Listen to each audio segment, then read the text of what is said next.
부부는 말없이 채소를 손질한다. 바람이 좋다. 햇살이 따스하다. 새들이 지절거리고 가끔씩 소가 하품을 한다. 파트나에서 이런 바람이 쉬운가? 내일이면 햇살도 드세지겠지. 새들은 나락을 쪼아댈 거야. 소 젖을 짜서 짜이를 끓여야겠군. 말없는 부부의 말을 상상해본다. 손놀림은 저리도 바지런한데 꽉 담은 부부의 입술은 아직 침 한 번 바르지 않았다. 같이 오래 산 부부라 그런가? 아저씨가 어제 뭘 잘못했나? 알 길이 없는데 궁금하다.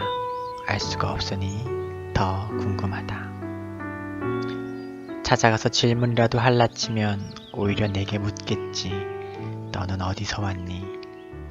코리아에서 왔다고 하면 깜짝 놀라며 묻겠지. Do you know 김정은? 그럼 나도 말하겠지. 난 사우스 코리아에서 왔고 김정은은 골치 아픈 독재자라고. 느린 봄날 나는 혼자 나른한 상상을 하고 부부는 여전히 말이 없고 두 손은 따담따담 봄바람은 살랑살랑. 안녕하세요. 인도 현지에서 여러분에게 성경을 읽어드리는 백환승 목사입니다. 한 주간 잘 지내셨습니까? 네, 저희도 하나님 은혜 가운데서 잘 지내고 있습니다. 연세대 대학교의 팀, 네, 연세대 안에 있는 대학교에서 단기로 처음 오셨었고요. 이제 저희 잘 마중하고 저희는 새 학기 새 루틴 일상을 시간표를 짜 가고 있습니다. 이제 저희가 매 학기마다 새 학기마다 이제 뭐 학교를 들어가고 뭐 저희 사역지를 들어가고 또 수업하는 거 일정을 새로 짜잖아요. 그걸 이제 맞춰보고 있습니다. 그래서 새로운 학기에 적응하느라고 조금 분주하게 지내고 있습니다. 또 그 와중에 단기가 다 끝나지 않고 또 처음 오는 팀 교회가 있습니다. 예수촌교회라고요. 그 전에 사랑교회에서 청년부 목사님이 이제 담임을 가신 교회에서 감사하게도 저희 쪽을 그 교회가 이제 새롭게 그분이 정원전 목사님 가시면서 이쪽으로 다시 단기를 오시기로 결정하셔서 이번에 오시게 되었어요.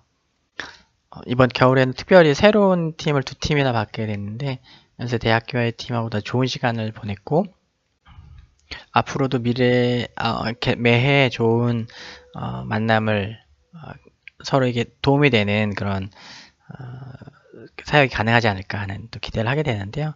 또 오시게 될 예수촌 교회에도 기대를 하게 됩니다. 오프닝의 영상은 이제 그 플로아리 교회에 갔다가 따뜻한 봄날에 부부가 열심히 무언가를 하고 있는데 그 모습이 워낙 인상적이고 이렇게 말없이 꾹꾹 저는 한 1분 30초 찍었지만 거의 한 두세 시간을 그렇게 앉아 계시더라고요. 그게 정겹기도 하고 아름다운 모습인 것 같아서 이렇게 촬영을 하고 그거 보면서 이렇게 적은 내용입니다.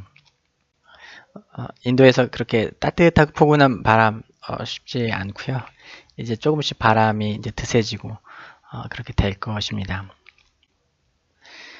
네, 오늘 말씀은 창세기 14장 1절부터 24절입니다. 느릿느릿 성경 제가 100회째를 맡게 되네요. 네. 거의 3년 만에 100회니까 중간에 많이 빼먹은 것 같습니다. 그래도 100번 했다고 하니까 열심히 살았구나는 생각, 3년 동안 했다는 생각을 하지 않고 그냥 100번 했다는 생각에 감사한 마음이 있습니다. 요한복음 때도 참 많이 배우고 좋았는데요. 창세기 참 많이 강의하고 얘기했던 본문인데 이번에 다시 창세기를 보면서도 새롭게 이렇게 보이는 부분들이 많이 있어서 개인적으로 아주 기쁨이 있습니다. 개인적으로 이렇게 모호하게 남아있던 구절들이 좀 더 명확해지고 있어요. 뭐 대표적으로 노아가 홍수 위에 술 먹고 이렇게 추한 모습 보였던 왜 그런 에피소드가 거기에 그냥 이렇게 들어갔을까라는 부분. 그러나 그냥 들어간 것이 아니라 아주 치밀한 문학적 장치이구나라는 것을 보게 되었고, 오늘 우리가 보게 될 14장 전체 이 가나안 지방에 있었던 전투, 전쟁, 그 속에서 아브라함이 롯을 구하는 이 이 전투, 시딤 전투, 시딤 골짜기 전투, 염해 쪽을 이제 시딤 골짜기라고 했다는데요. 그 골짜기 전투가 왜 들어가 있는가, 이 전쟁의 모습이 왜 있는가에 대해서도 다시 한번 조금 한 단계 더 깊은 이해를 하게 되었습니다. 이 시딤 전투의 내용은 이제 그런 거죠. 이제 가나안 지방에 전쟁이 생긴 거예요. 근데 그 전쟁은 왜 생겼냐면 그돌라오멜이라는 왕이 이 가나안 지방의 왕들을 이제 다스리고 있었어요. 사실 지금 거의 부족국가 수준이죠. 이게 나라라고, 그 이스라엘이란 그 가나안 땅이란 땅 자체가 그렇게 넓지 않은데 거기 이제 구역을 나눠서 거기 이미 5왕, 더 많은 왕들이 있었던 거죠. 이제 족장 시대인 거죠. 족장 왕들 시대인데요. 그 정도 규모이죠. 아무튼 좀 더 동쪽에 있는 왕 중에 그돌라오멜이 그들을 다스리고 있었는데 12년 동안 찍소리 못하고 있다가 13년째 독립을 선언하고 그 소식을 들은 그돌라오멜은 자기 주변에 있는 왕들을 모아서 네 왕을 모아서 자기 신과 함께 네 왕이 함께 쳐들어와서 혼내주고 가는 거죠. 니들 까불지 마 이렇게 가는 거죠. 그리고 그 전쟁에 아브라함의 조카였던 롯이 휘말리게 되는 겁니다. 왜냐면 롯이 그 당시에 보기 좋았던 소돔과 고모라 지역까지 진출하게 되는데요. 그쪽이 배산임수, 뒤로는 이제 산맥이 있고 앞으로는 이제 바다가 있는 아주 좋은 지역이죠. 풍족하고 물도 부족하지 않고 뭐 가축 키우기 좋고 또 이렇게 오아시스를 접해 있기 때문에 문명이 발전할 수 있는 그런 지역이었죠. 그러나 그 전쟁에 휘발리면서 롯이 이제 붙들려가는 이런 정황들, 그리고 그 소식을 들은 아브라함이 집에서 길러온 318명의 사병이죠. 평소에는 농사 짓고 이런 거 하다가 또 칼과 창, 방패 쥐어주면 이제 군사들이 되는 건데요. 사병들을 이끌고 가서 승리하고 돌아오는 모습입니다. 단선적으로 보면 이 모습은 아브라함이 아주 적은 수의 숫자로 큰 군대를 이겼다. 근데 큰 군대를 이길 수 있었던 것은 하나님의 은혜다. 그렇기 때문에 하나님을 믿으면 큰 전투에서 승리할 수 있다. 내가 아주 작은 것을 가지고도 큰 일을 이룰 수 있다라는 메시지가 되겠지만 창세기 1장부터 쭉 이어져 오는 문맥을 맥락을 살펴보고 읽게 되면은 좀 더 층층이 더 깊은 의미들을 가지고 있는 것을 볼 수 있습니다. 첫 번째로 오늘 이 장면을 통해서 우리가 살펴볼 수 있는 것, 아브라함이 그 갈대우를 지나 가나안 땅에 왔을 때 이 가나안의 현실의 모습, 그 배경이라고 할까요? 그 모습을 볼 수 있는데요. 이 모습이 과거 노아의 홍수 이후에 바벨탑을 쌓았던 그 시대, 제가 설명했듯이 급격하게 악해진 그 세대, 아직 언어가 하나였던 그 시대에 사람들이 이합집산으로 큰 힘을 이루고 큰 힘을 통해서 전쟁을 하고 전쟁을 통해서 많은 학살과 약탈, 그리고 부와 권력과 힘이 집중되어지면서 그 부와 힘과 권력을 갖고 있는 특권층들을 위한 사회, 대제국이 완성되어지고 그 완성 가운데서 사람들은 본능적으로 또한 그 조상 노아로부터 들었던 이놈아 니들 내가 아직도 내 눈에 그 물에 불어 둥둥 떠다니는 시체가 눈에 선하다 이놈들아 하는 그 노아의 경고를 알았기 때문에 그런 노아의 홍수, 자신들의 행위를 보니까 심판받기 딱 좋기 때문에 하나님이 심판하셔도 피할 수 있을 만큼 그 심판에 견딜 만한 높고 높은 탑을 쌓는 그 특권층들을 위한 탑이 되었겠죠. 그 탑에 또 얼마나 많은 사람이 올라갈 수 있었겠습니까? 우리들만 살면 되니까 그렇게 탑을 쌓는 그런 악한 시대가 급격하게 악해지는 그 모습이 바벨탑 시대의 모습이었다라면 언어가 흩어졌기 때문에 사람들이 이렇게 급속하게 악해지지 못하고 천천히 약해지는 거예요. 마치 제가 자주 비유는 것처럼 상온 실온에 놔두면 금방 썩어버린 물건이 냉장고에 들어가면 천천히 상하잖아요. 그래서 냉장고에 있으면 좀 더 음식을 오래 먹을 수 있는 것처럼 부패의 속도를 급격하게 늦추기 위해 하나님께서 하셨던 방법이 언어를 흩으시는 거예요. 협력해서 악을 이루는 것이 죄된 인간의 본성이기 때문에 협력할 수 없도록 언어가 통하지 않으니까 그래서 그 언어를 극복하기 전까지는 많은 일들을 하지 못하는 거죠. 그래서 제가 말씀드렸잖아요. 그 언어가 그 과학과 문명을 통해서 극복되었을 때 세계 1차 대전과 2차 대전이 일어나게 되었다고요. 그런데 지금 오늘 그 아브라함이 살고 있던 그 시대, 하나님이 아브라함이란 한 새로운 사람을 불러내셔서 완전 새로운 세상을 이루시기 위해서 거룩한 하나님의 백성을 다시 일으키셨던 그때 그가 살았던 세상은 과거 가인과 라멕과 니므롯으로 대표되는 세상 나라, 힘과 권력을 통해서 다른 사람의 생명을 취하고 돈을 취하고 어떤 기득권을 이렇게 독점하는 그런 시대의 자손들이 점령해버린 그 시대가 되었다는 거죠.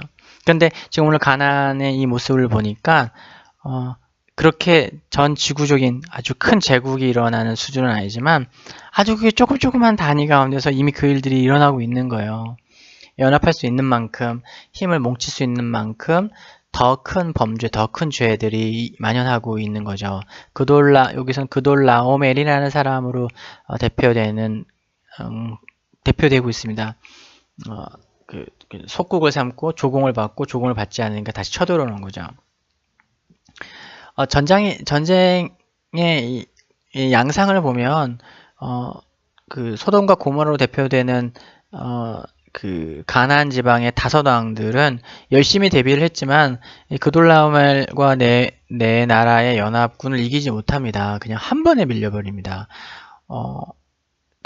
오랫동안 준비했을 거고 최소한 그 전쟁을 선포하고 1년간의 시간이 있었기 때문에 그것을 준비할 시간이 있었음에도 불구하고 자신들이 유리한 지형에서 유리한 진영을 짜놓고 전투를 벌였지만 오히려 자신들이 그 지형의 이점을 빼앗기고 이렇게 혼비박산해서 한순간에 이제 박살이 나는 전쟁의 모습을 봅니다. 소돔과 고모라 그 지역, 이제 전투가 있었던 그 지역에 역청이 있고 막 이런 지형을 이용해서 상대방을 교란시키려고 했는데 오히려 자기들이 빠져버리는 거예요. 그만큼 상대 군대가 강했고 이렇게 머릿속으로는 이렇게 전쟁을 시뮬레이션을 해봤지만 실제로 부딪혀봤을 때 이렇게 안 되는 거야. 너무 상대방이 강하기 때문에 계략을 짜놓고도 자기 발에 걸려 넘어져서 역청의 구데기에 빠지고 산으로 도망가서 완벽한 패배의 모습을 보여주게 됩니다. 그리고 그 와중에 소돔과 고모라도 약탈의 대상이 되고 롯과 그의 가족도 약탈돼서 이제 붙들려 가는 거예요. 그래서 지금 이 신할 위쪽, 북쪽으로 이렇게 잡혀가고 있는 장면입니다. 그때 아브라함에게 이 소식이 전했고 아브라함은 사병들 318명과 그 다음에 지금 그때 마므레 지역에 살고 있었는데 그 지역에 그 마므레라는 사람과 에스골과 그 다음에 아넬이라는 이 사람이 있었어요. 아마 그 지역의 유지들과 족장들이었던 것 같습니다. 그래서 이 세 사람만 참전했는지 아니면 세 사람과 함께 무리가 참전했는지는 정확하지 않습니다. 아무튼 아브라함도 나름의 연합군을 구성했고 연합군을 구성해서 완벽한 승전을 끝내고 돌아가고 있는 그돌라오멜과 그의 이제 연합군을 이제 습격하게 되는 겁니다. 근데 이제 우리가 오해하기 쉬운 건 이것이 그냥 습격을 치고 빠지면서 그 롯을 구출한 사건 정도로 볼 수 있지만 성경은 분명히 뭐라고 기록을 하고 있냐면요. 그 동맹 맞은 왕들을 쳐 부시고 다마스쿠스 북쪽 호박까지 추격을 했다고 합니다. 그러니까 그냥 한번 치고 깜짝 놀라는 사이에 뭔가를 챙겨간 게 아니라 실제적인 전투에서 완벽하게 승리를 했고 그 남은 군대들을 이제 쫓기까지 했다는 거예요. 사실 이제 군세 자체가 그 숫자 자체 차이가 어마어마하게 날 수밖에 없었는데, 이게 성경에서 정확하게 몇 명인지 이야기하고 있지는 않아요. 그러나 적어도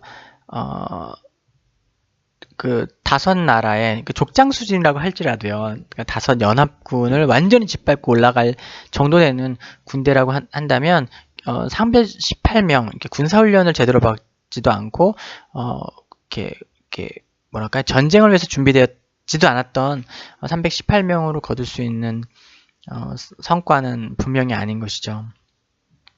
놀라운 것은 전쟁에 승리했다라는 것만이 놀라운 것이 아니라 그 큰 군대가 다시 보복하지 않았다는 것도 되게 놀라운 것입니다. 그만큼 패배가 뼈아팠다라고도 볼 수 있을 거고요. 그리고 그 가운데 성경에 기록하고 있지 않은 어떠한 일들, 하나님의 경고와 어떤 이런 메시지가 있었다고도 볼 수 이건 상상해 볼 수 있는 거죠. 추론해 볼 수 있을 것입니다. 어쨌든 318명의 적은 군사로 큰 승리를 이루어내게 되었죠. 근데 이것은 단순히 하나님 힘을 주셔서 승리하셨다는 이런 당장 눈에 보이는 의미뿐만 아니라 아까 제가 말씀드렸잖아요.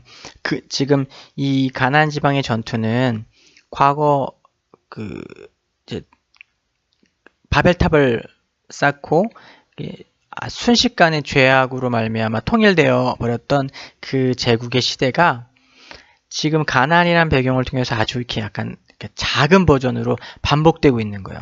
그래서 성경은 무엇을 보여주고 있냐면 이 시대가 죄가 관영한 시대고 이 시대가 두 족보 가운데 아담과 아벨과 셋을 잇는 거룩한 하나님의 백성들의 족보가 다스리고 있고 어떤 주류가 되어 있는 사회가 아니라 가인과 라멕과 니므롯으로 대표되는 자기 힘, 그러니까 적자 생존에 자기 힘과 능력을 자랑하는 그리고 약탈과 수탈이 당연시 여겨지는 그런 족보들이 주류를 이루고 있고 세상의 역사가 그렇게 흘러가고 있다는 것을 보여주는 거예요. 근데 그 가운데 하나님께서 구별하신 아브라함이라는 사람이 있었어요. 그 사람은 하나님의 약속과 부르심이 있었지만 우리가 이미 살펴봤던 것처럼 그 언약을 제대로 이해하지 못하고 혹은 그 언약에 대해 대단히 무책임한 아직은 믿음의 실력을 보여주지 못하고 있는 사람인 그 아브라함이 있는데 하나님이 그 아브라함을 이끄셔서 그 시대의 주류를 이기는 모습을 보여주시는 거죠. 그 시대의 악함을 이기고 그 시대에서 그러니까 이렇게 롯이라는 사람은 아브라함의 친족이고 아브라함이 사랑하는 사람이었지만 재산과 물질에 눈이 멀어서 혹은 하나님 보여주신 꿈과 비전을 볼 수 없어서 당장 자신의 눈에 보이는 비전 물과 물이 풍부하고 땅이 비옥한 물자가 풍성한 그 땅을 향해 세상을 향해 이게 도식적으로 표현하자면 좀 그렇죠. 표현하자면 세상을 쫓아 나아갔던 그래서 그 멸망의 길로 나아갔던 그 롯을 구해낸 사건인 거죠. 이렇게 그 죄 가운데 빠져 있고 죽음에 이를 수밖에 없는 그곳 가운데서 먹고 즐기기 위해서 떠나갔던 롯을 구해온 사건이 되는 겁니다. 이것을 어떤 흙과 백으로 이렇게 도식해서 보면 이제 그런 사건이 되는 것입니다. 아브라함의 이런 그 승리의 모습은 훗날의 기드온의 300용사의 모습의 어떤 원형에 가깝다고 생각을 할 수 있습니다. 하나님께서 전쟁 가운데 승리를 주시는데 그 전쟁의 승리가 사람에게서 난 것이 아니라 하나님부터 난 것이라는 것을 알게 하기 위해서 일부러 아주 적은 숫자를 통해서 그 시대를 이기게 하는 거죠. 그 시대의 주류를 이기게 하는 것. 그 모습을 보여주고 계신 것입니다. 또한 아브라함의 이런 모습은 400년 이후에 자신들의 자손들이 이집트에서 다시 나와서 하나님의 약속을 힘입어서 그 당시에 가난했던 모든 족속을 다 몰아내려고 하셨잖아요. 근데 지금 오늘 보면은 그 땅에서 득이양양했던 그돌라오멜의 군대를 한마디로 국경선 너머로 이렇게 쫓아버리는 모습을 봅니다. 믿음으로 하나님 말씀을 쫓아서 먼 훗날에 자기 자손들에게 주어진 사명이 아브라함을 통해서 이미 보여진 거죠. 너희들도 분명히 이렇게 할 수 있다는 것을 이렇게 보여주는 장면이기도 합니다. 오늘 이 본문에서 우리는 전쟁에서 승리한 아브라함의 모습보다 전쟁 이후에 그 사후 처리, 그 승전 처리의 모습 가운데서 믿음의 조상으로서의 아브라함의 이렇게 씨앗을 보게 됩니다. 그러니까 어떤 모습입니까? 전쟁에서 승리하고 이제 돌아오니까 침략자들에게 완전히 패배했던 소돔 왕이 이렇게 맞이하러 옵니다. 그 소식이 알려졌겠죠. 그 소식을 듣고 어떻게 보면 이제 복수를 해준 것이죠. 그렇기 때문에 반가운 마음에 또 감사하는 마음으로 갔을 수도 있고 또 빼앗긴 물건을 좀 돌려받을 수 있지 않을까 이제 기대를 했을 수도 있어요. 사실은 아브라함이 지금 대신해서 전쟁에서 승리를 해준 상황이 되기 때문에 이미 그 지역의 어떤 주도권을 아브라함이 가져도 되는 거예요. 전리품은 다 아브라함의 것이 되어도 되는 거죠. 그러나 아브라함은 오늘 본문에서 그것을 자기의 소유로 여기지 않습니다. 소유로 여기지 않고 오늘 24절에 보면 내가 그 소돔 왕이 이렇게 와서 얘기하니까 사람들만 자기한테 주고 소돔 왕이 이렇게 얘기잖아요. 그 노예로 팔려간 나의 사람들만 좀 돌려주고 재산 다 가집시오 하는 건 사실은 그걸 달라고 할 수 있는 이제 권리도 없는 거예요. 권리도 없고 만약에 그 아브라함이 아주 성질 나쁜 사람이었다면은 야 네가 와서 고맙다고 복수해줘서 고맙다고 하지 못할 만큼 무언가를 나한테 요구해 하면서 막 또 전쟁을 일으킬 수도 있겠죠. 이제 그렇게 하지 않고 또 아브라함도 그렇게 하지 않았을 뿐만 아니라 이제 사실 이제 소돔 왕의 아브라함은 거기에 머무른 것이 아니라 소돔 왕이 가지려고 한 것마저 다 돌려줍니다. 내가 당신 덕분에 부자가 됐다고 소리 듣고 싶지 않습니다. 난 하나님으로 인하여서 승리하였는데 그것을 당신의 덕을 돌리고 싶지도 않고 다 가져가되 단지 나를 도와 함께 참전한 이 아넬과 에스골과 마므레에게 들어갈 목 그리고 내가 이렇게 인건비 쪽 내가 이렇게 막 며칠씩 쫓고 하면서 이렇게 했던 젊은이들이 먹은 거 이런 거만 그러니까 합당한 것만 갚으십시오 합니다. 아브라함은 단순히 자기가 그 갖고 있었던 것들을 그러니까 자기가 탈취해온 것을 다 갖지 않았을 뿐만 아니라 살레만 멜기세덱을 만났을 때 성경은 그가 여호와의 제사장이었다고 하는데요. 그 앞에서 그가 가진 모든 것의 10분의 1을 멜기세덱에게 주게 됩니다. 그래서 정말 쉽지 않은 일이겠죠. 승전하고 와서 자기 물건 다 주고 오히려 미치게 되는 거잖아요. 표면상으로 보면 실제적으로 보면은 그렇잖아요. 재산들 다 돌려주고 노예들 다 돌려주고 실제로 썼던 인건비만 딱 받았는데 성경은 분명히 그 전에 자기가 가진 것의 10분의 1을 멜기세덱에게 바쳤다라고 합니다. 그리고 승리를 주신 하나님을 찬양하게 되죠. 그리고 사실 이 맥락이 또 재밌어요. 이제 구조적으로 계속해서 반복해서 나오고 있지만 여호와를 찬양하고 여호와의 이름을 부르는 것 그것은 이 시대에 지금 계속해서 창세기는 너가 어느 족보에 속해 있느냐를 이렇게 질문한다고 했죠. 그리고 아브라함의 모습 가운데서 끊임없이 계속해서 반복적으로 가인 족보의 모습, 세상 나라의 이제 죄된 백성들의 그 족보의 모습, 그 족보에 속한 사람들이 특징적으로 하는 행동과 반대적으로 거룩한 백성, 하나님을 예배하는 거룩한 하나님 백성들의 족보에 속한 사람들이 하는 특징적인 행동들이 반복해서 나오면서 너가 누구인가, 아브라함이 어느 족보에 속한 사람인가를 이렇게 계속해서 왔다 갔다 하면서 결정되어지는 모습을 이렇게 쭉 추세적으로 보여주는 거예요. 근데 오늘 모습에서 아브라함은 그 전쟁의 승리 가운데서 전쟁이라는 사건에서 승리하는 것 가운데서 자기 팔뚝과 자기 힘과 내가 알고 보니까 싸움을 엄청 잘하는구나 라고 외치는 것이 아니라 하나님을 예배하고 하나님께 겸손하게 자기 것을 이렇게 드리는 모습을 보게 됩니다. 그것을 통해서 믿음의 조상의 으로서의 씨앗으로서의 어떤 가능성, 인간적인 가능성을 우리에게 이렇게 보여주게 되는 것이죠. 우리가 실제적으로 하나님 믿고 우리 가운데 하나님 주신 어떤 축복과 은혜를 누리고 그것이 정말 하나님부터 온 것입니다 라고 고백을 하지만 실제적으로 실제적으로 하면 뭐라고 할까요?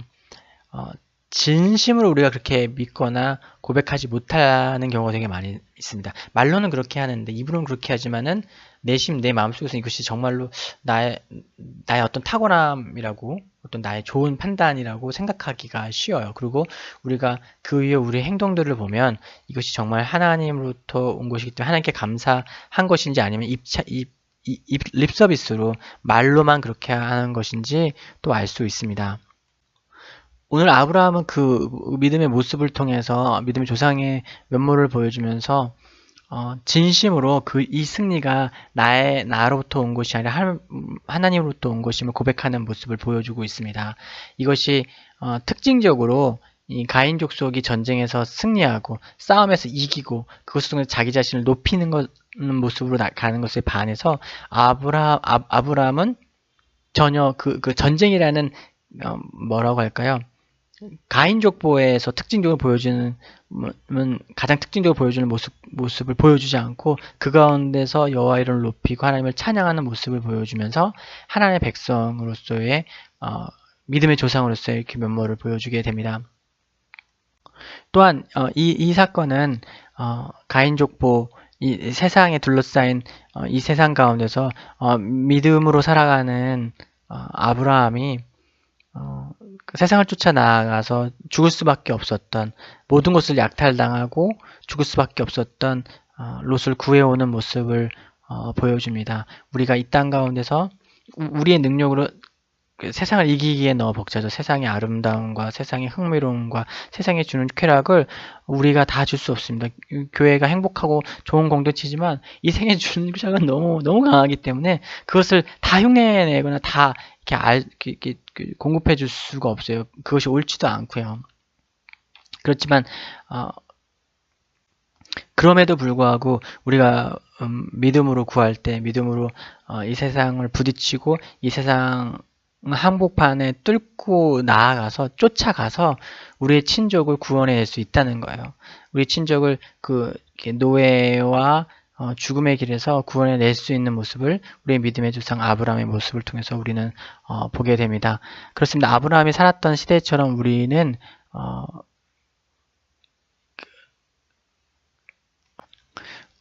결코 우리가 승리할 수 없는 그런 환경 가운데 둘러싸여 있습니다. 이미 이 세대의 주류는 거룩한 하나님의 백성이 아니라 자기의 이름과 자기의 힘과 자기의 어떠함을 드러내는 가인족보의 세상 나라 사람들이 쥐고 있습니다. 그것 가운데서 우리가 어떻게 승리를 할 수 있습니까? 믿음의 조상의 모습을 통해서 우리는 그것을 관찰하게 되고 다시 한번 확인하게 됩니다. 성경은 반복적으로 그것을 보여주죠. 요한일서 5장 4절은 이야기합니다. 무릇 하나님께로부터 난 자마다 세상을 이기느니라. 세상을 이기는 승리는 이것이니 우리의 믿음이니라. 믿음으로 한 걸음 한 걸음 싸워 나갈 때 우리가 결코 이길 수 없을 것 같은 전쟁을 이기게 하시는 은혜를 우리는 경험하게 됩니다. 힘으로도 능으로 되지 아니하고 오직 여호와를 믿고 그의 이름을 부르는 자만이 승리할 수 있음을 우리는 말씀을 통해서 다시 한번 확인하게 됩니다. 사랑하는 여러분, 우리를 둘러싸고 있는 환경은 객관적인 숫자로 우리의 승리를 보장해 주지 않는 것처럼 보입니다. 또 실제로 그렇고요. 그렇지만 우리는 우리의 힘과 우리의 능력을 살아가는 것이 아니라 하나님을 예배하고 하나님을 높이고 그분을 의지함을 알미암아 그분의 힘으로 승리하고 세상을 이기는 사람들입니다. 이 진리가 오늘도 이 말씀을 통해서 우리 조상, 믿음의 조상 아브라함의 모습을 통해서 전쟁에서 승리케 하시고 그돌라오멜의 연합군을 이기게 하신 하나님의 그 은혜를 다시 한번 묵상하고 기억하는 것을 통해서 내일 하루를 또 다음 한 주를 승리하는 소망과 새 힘 얻으시기를 주님의 이름으로 축복합니다. 한 주간 승리하시고요. 다음 주에도 하나님 말씀 가지고 여러분 찾아뵙도록 하겠습니다. 사랑하고 축복합니다.